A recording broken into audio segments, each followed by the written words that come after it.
St. Paul's Cathedral was the scene of Britain's solemn tribute to the memory of America's great leader, Franklin Roosevelt.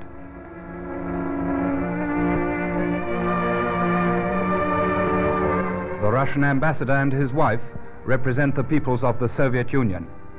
The Viceroy of India and Lady Wavell arrive at the cathedral steps. The Home Secretary, Mr. Herbert Morrison. And Mr. Churchill himself, who has lost a very dear personal friend.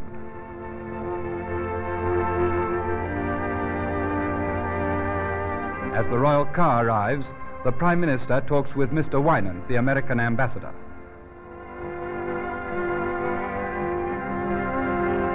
The King and Queen, with Princess Elizabeth, lead all the people of Britain in mourning the President, whose high purpose and radiant personality had endeared him to them as much as to his own people.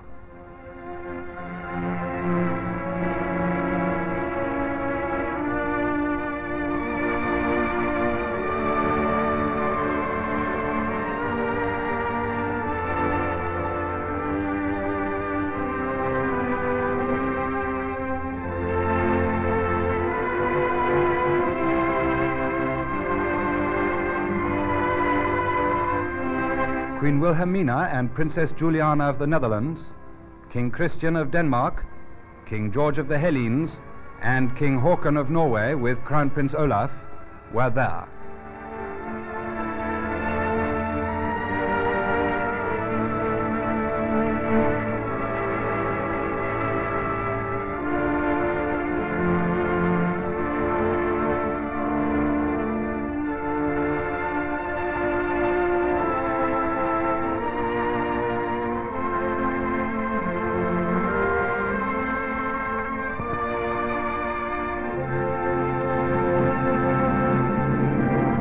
And lastly, the Prime Minister himself, to whose leadership none has given higher praise than Franklin Roosevelt.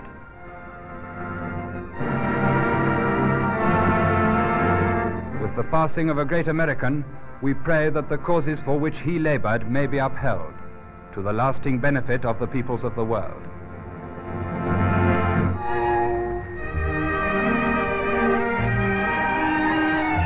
The Royal Army Medical Corps stores are busy these days. After 5.5 years of war, British Army fighting men are backed by the finest medical service ever. A priority need for the surgeon. Rubber gloves are built up on porcelain dummies. Several layers are necessary to prevent punctures. These slowly turning frames dry them evenly.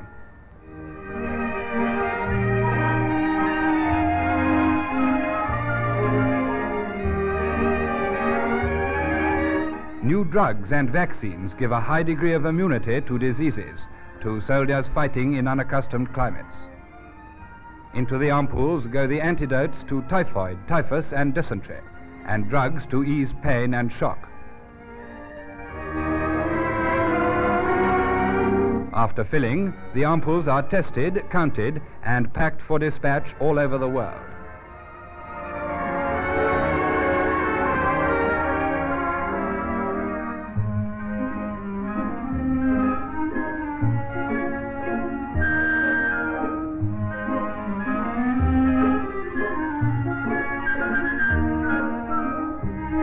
Great quantities of gauze and bandages are needed for hospital use.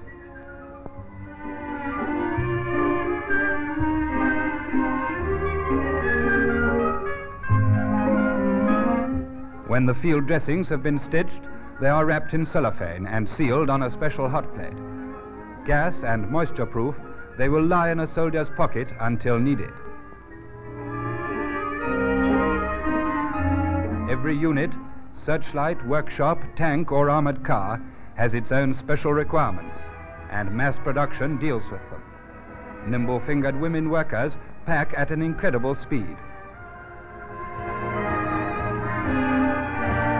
At the main stores, dispatchers load an abundance of life-saving necessities. Since the last war, the survival rate of wounded men has increased tenfold.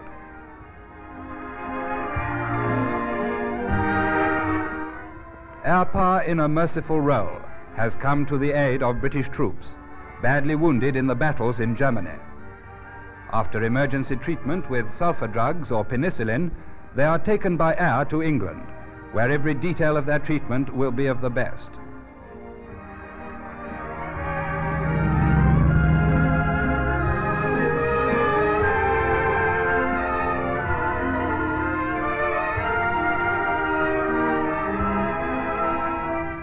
At a time when much of mankind's energy is devoted to destruction, the British Army's medical services have harnessed all the resources of civilization to the saving of life.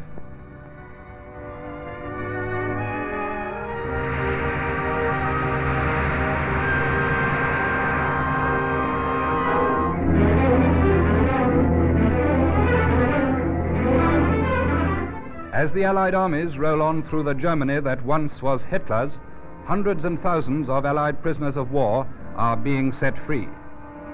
Poles and Yugoslavs stand and wave happily to their liberators or watch the eastbound convoys stream by.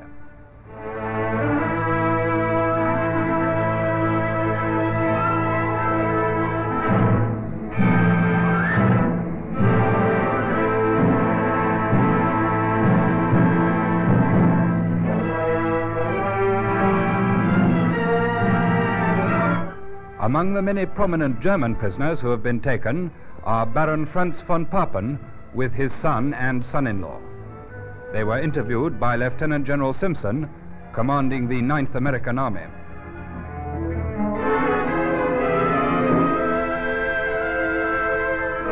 How are the mighty fallen?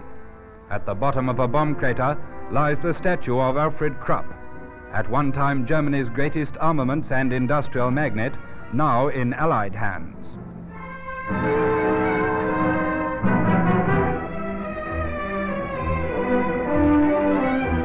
Bomber Command of the Royal Air Force set out to smash the very heart of the German war machine. These pictures show that they achieved their purpose. These were Krupp's works.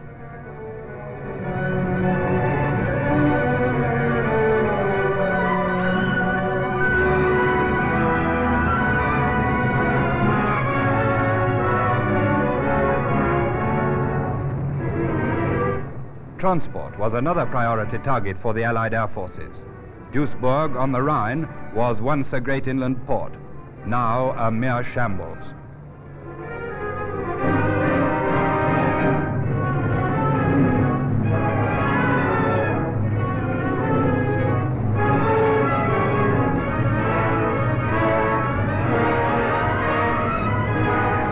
Completely out of business are oil refineries such as this.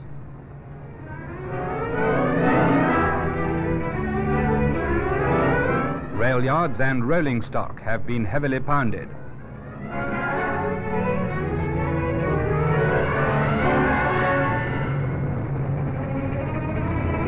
And here is all that remains of the Tyson steelworks.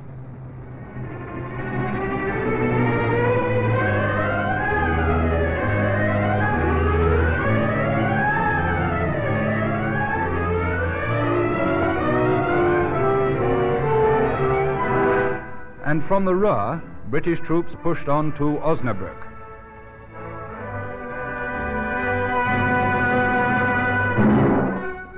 German civilians, cold and starved throughout the winter, loot coal and wine from cellars and dumps.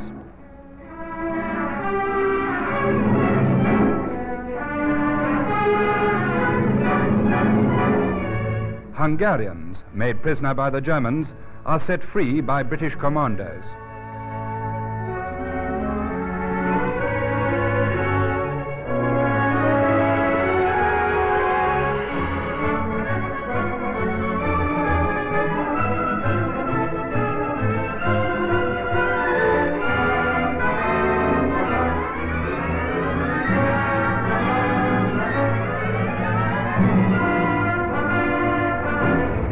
The Dutch town of Enschede has its first taste of liberty for 5 years, when it is freed by the Guards Armored Division. Holland has suffered terribly at the hands of the Germans, with 1 million acres of its land flooded and its people starved and homeless. But now food is coming in by land, sea and air. All aid is being rendered to this most harshly treated people, whose resistance to the Nazis has never wavered.